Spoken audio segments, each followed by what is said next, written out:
we talk about preventative maintenance, not quite enough.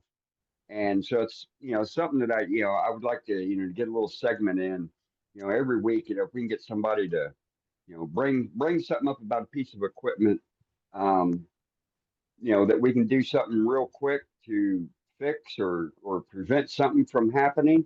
And so, a buddy of mine, he I'm gonna do a screen share here.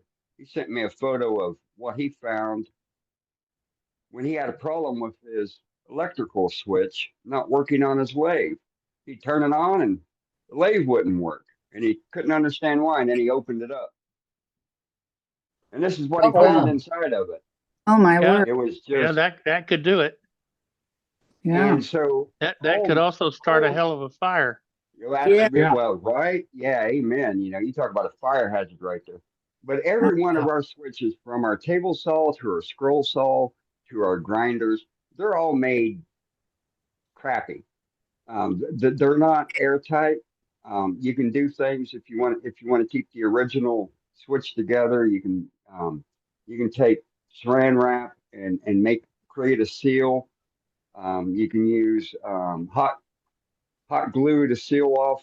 After you put it back together, after you cleaned it, use hot glue and seal off everything to prevent dust coming in. Or make yourself make a new one and make sure it's airtight.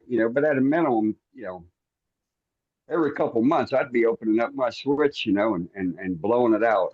So I thought this was very telling, and so I thought Yeah. this would be a good item to show tonight. Heck And, yeah. and a lot of people, Yeah. when you turn your lathe on or you turn your drill press on, and you flip the switch and it doesn't come on.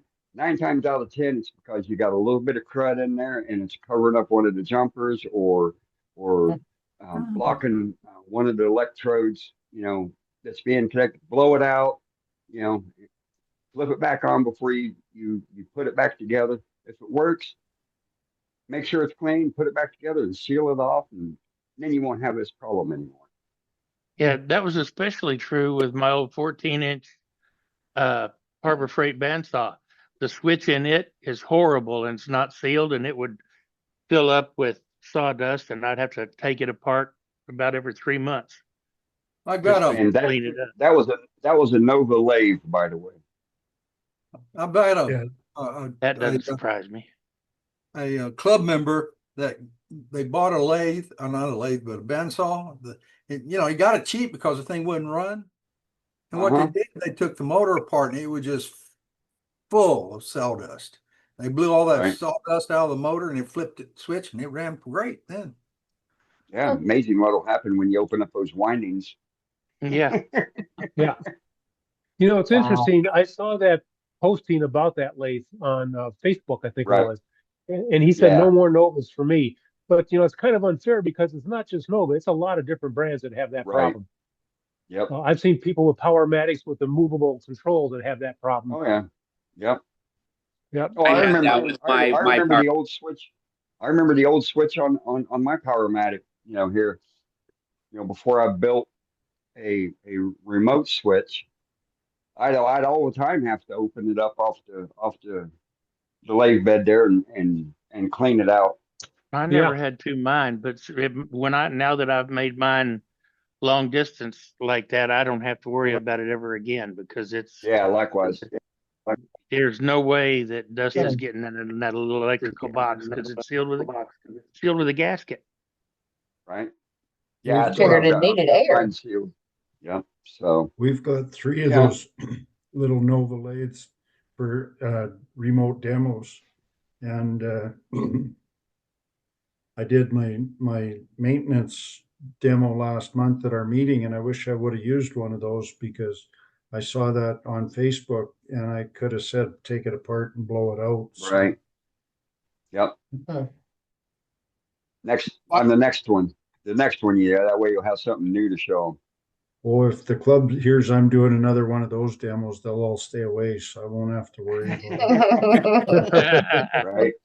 Yeah, very good. So Dane, if we move it on our Powermatics, if we move the box down to the other end away from where turning, it's less likely to get a lot of dust in there. Is that what you were saying earlier? Well, no, what I'm saying is, if you have even if you got a remote switch, it's not going to be airtight. You want to, Right. at a minute, take it apart, blow it out, clean it, and then put it back together either, with a makeshift silicone Mhm. gasket that you can buy, at the wherever, online, Amazon, or just put it back together and seal it up with hot glue. Okay. Okay. Because I try and move mine down away from the headstock so I don't get quite as much Right. dust in it, down to the other end. But Sure, sometimes it's easier. but it kind of defeats the purpose of having that switch. That way all you can do is just bump into it with your hip. Something bad Yeah. happens. Right. So, Hmm. but yeah, Cool. I have to but make- it's not only, but like I said, it's not only your lathe. It's your grinder, it's your bandsaw, Yeah. your drill press. Anything Anything. that has those, especially those paddle switches.